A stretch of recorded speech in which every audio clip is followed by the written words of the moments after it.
A raindrop is a powerful thing and the most important force on Namibia's landscapes. For months, it is completely dry. Not a single drop falls. It looks like nothing will ever grow again. And then,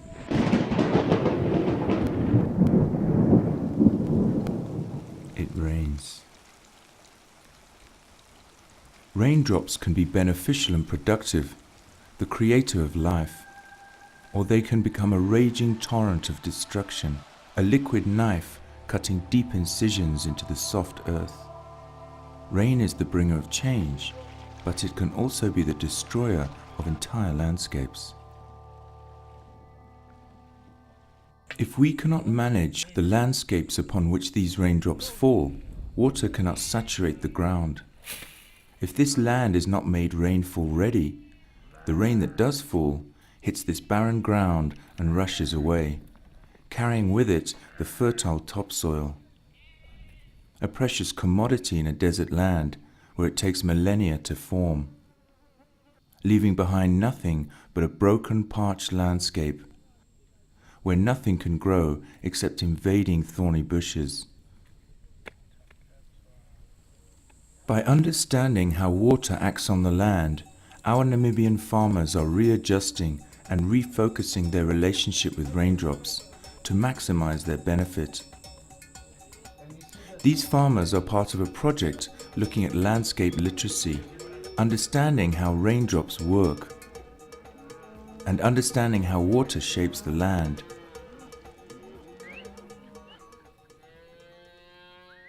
How do we prevent these gullies from forming? What do we do to prevent these thorny bushes from taking over? How do we improve and create healthy grasslands for the benefit of our cattle, our crops, our wildlife, and our farming way of life? What is the best way to work with nature's most powerful force, rain, to improve our farming? How do we keep raindrops where they fall?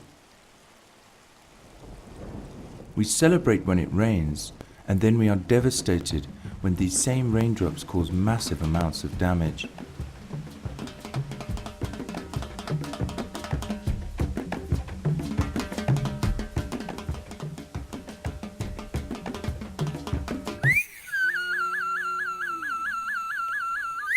These farmers are understanding and using the enormous potential of raindrops.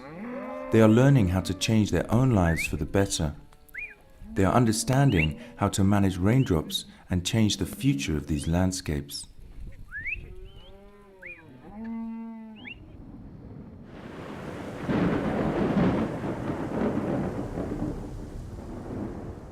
This is a sweet landscape for the community.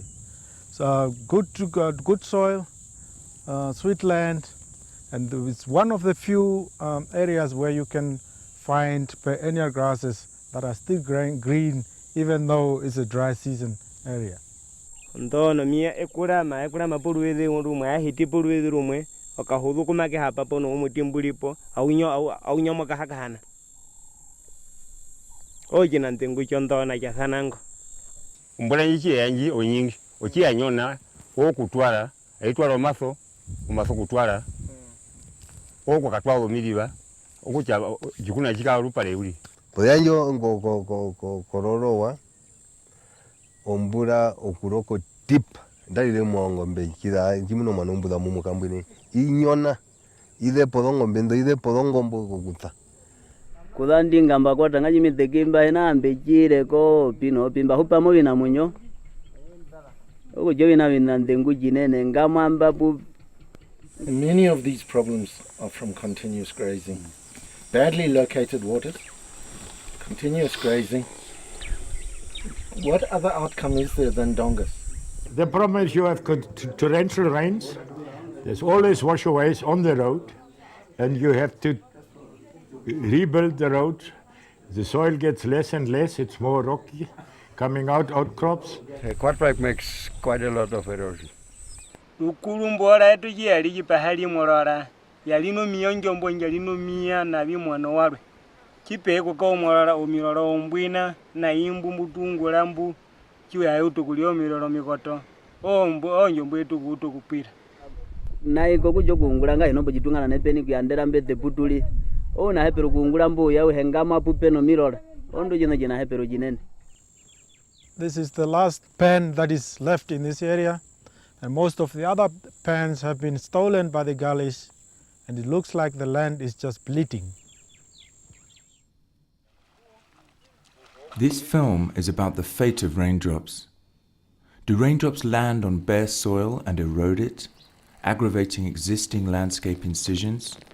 Or do these raindrops soak into the soil where they fall, growing plants that support a rich web of natural life? All around the world, arid grasslands are changing.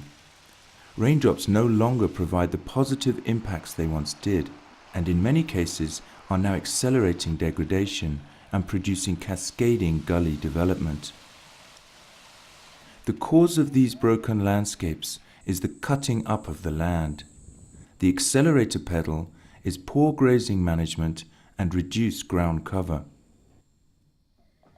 We are going to visit farmers and scientists across Namibia to learn how gullies are formed and what we can do to stop them.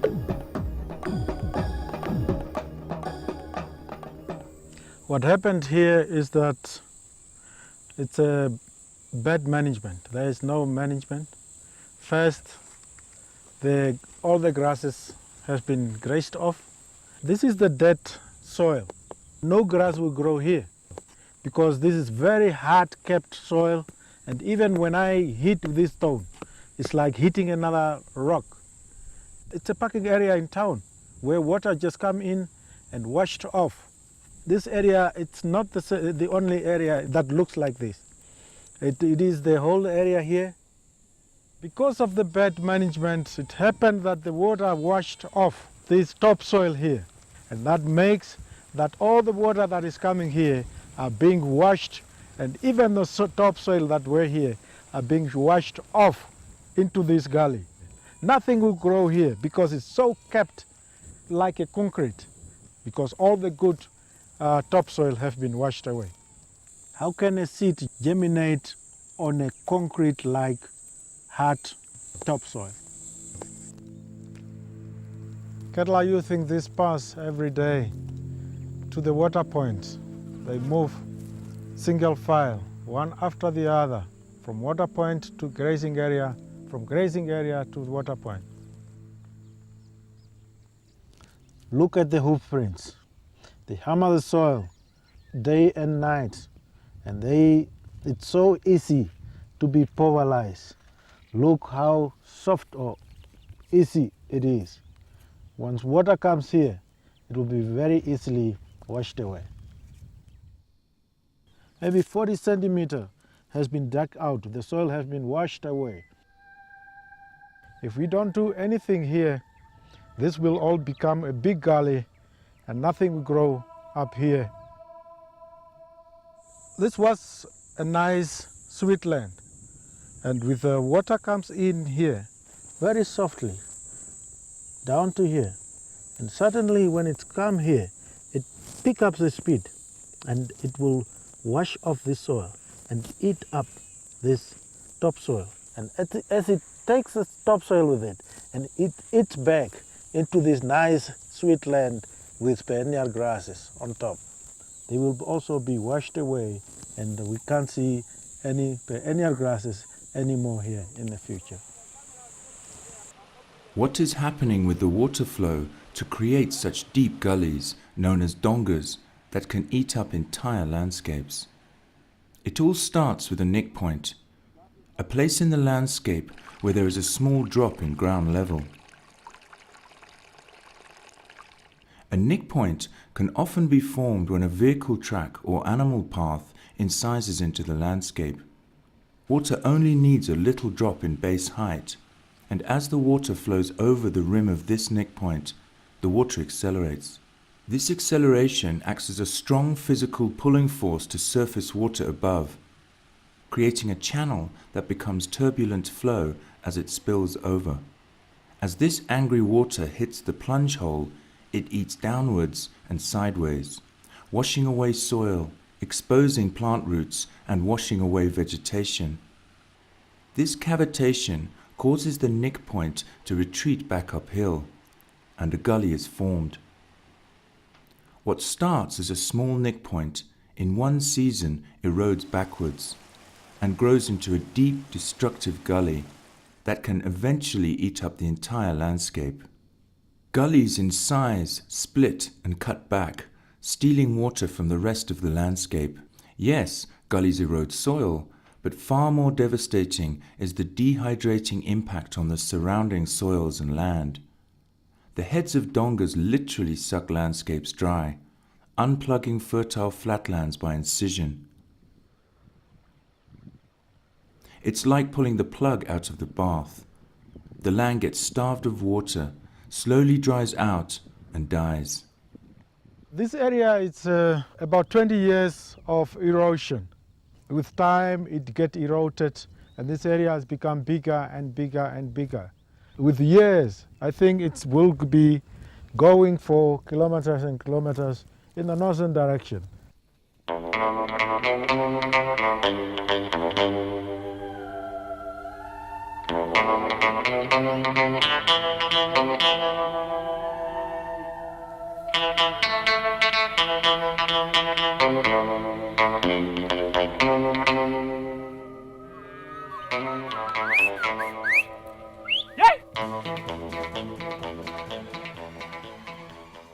As we have seen, water-loving grasslands are ecologically and commercially the most critical landscapes in Namibia. This is why, bang for buck, we should go for fixing wetland grassland systems as they are the most valuable. How do we return things to the way they used to be and prepare these soils so they are ready to receive rainfall? Local is lekker, and we prefer simple, locally available solutions. We have seen that when cattle are left to roam freely, they tend to walk in single file, cutting up the land, creating nick points, and causing erosion.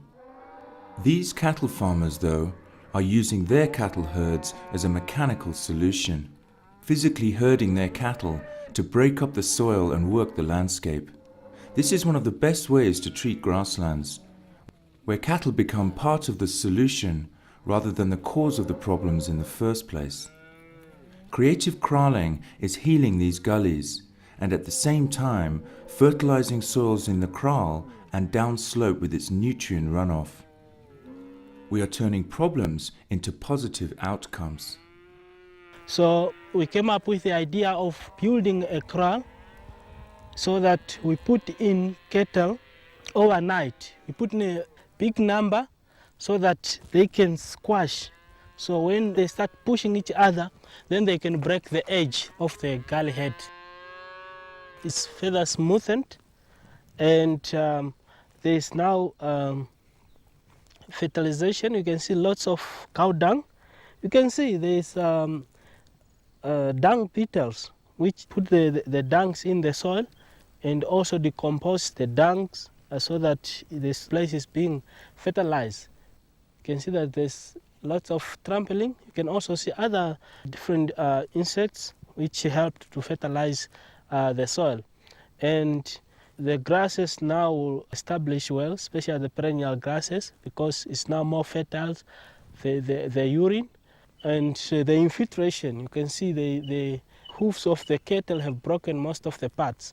So when we receive the rain, there will be more infiltration, and then there will be more establishment of perennial grasses.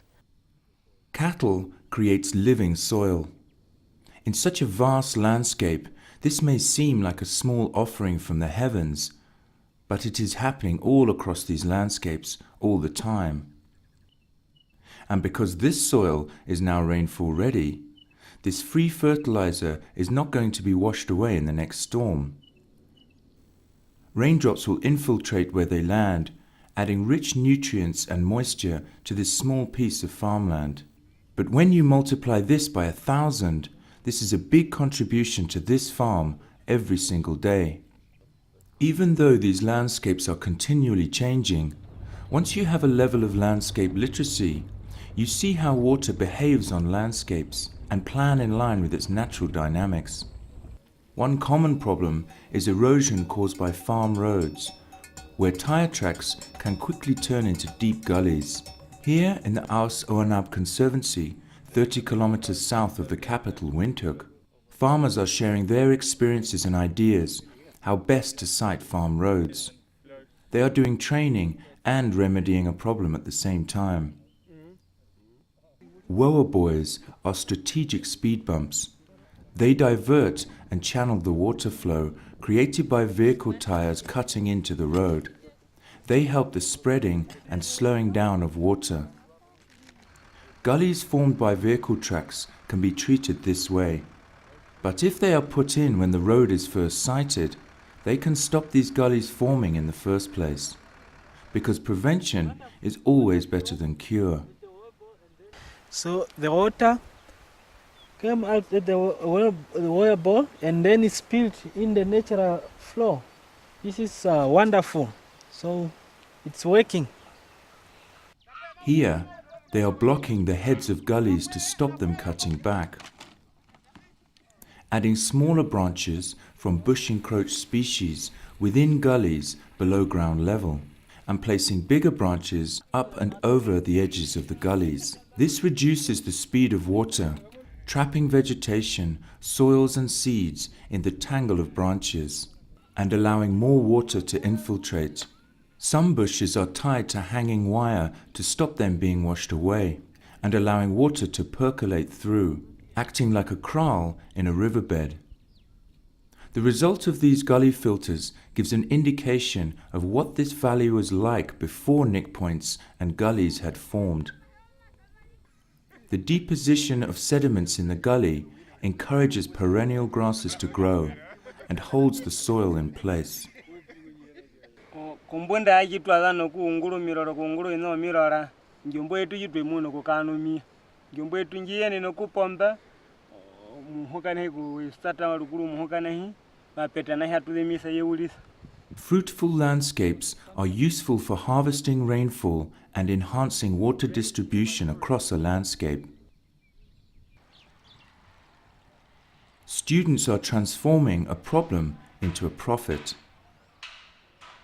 They decided to create a fruitful landscape thanks to the shape of the land and following the contours to reduce runoff and improve water management. Contour ditches are designed to carry water to all corners of this valley, flowing slowly along a shallow gradient. At Farm Middelplats near Ochirongo, they are using a similar method to harvest rainwater and capture runoff. This is a mechanized solution for a commercial farmer who is using cutting-edge, innovative ideas to rehydrate his landscape. The ditches he is creating here along gradients stimulates grass cover over bushes and enables the planting of indigenous trees to create a more productive and fruitful landscape on the farm. All these techniques and methods are trying to do the same thing. We are working with nature to slow down the flow of water, to spread the flow of water across the landscape as widely as possible. We want raindrops to saturate where they fall, so we are preparing our grasslands to enable raindrops and surface water to infiltrate, to help grow our perennial grasses, to feed our livestock that ultimately take care of us and the web of life on which we depend.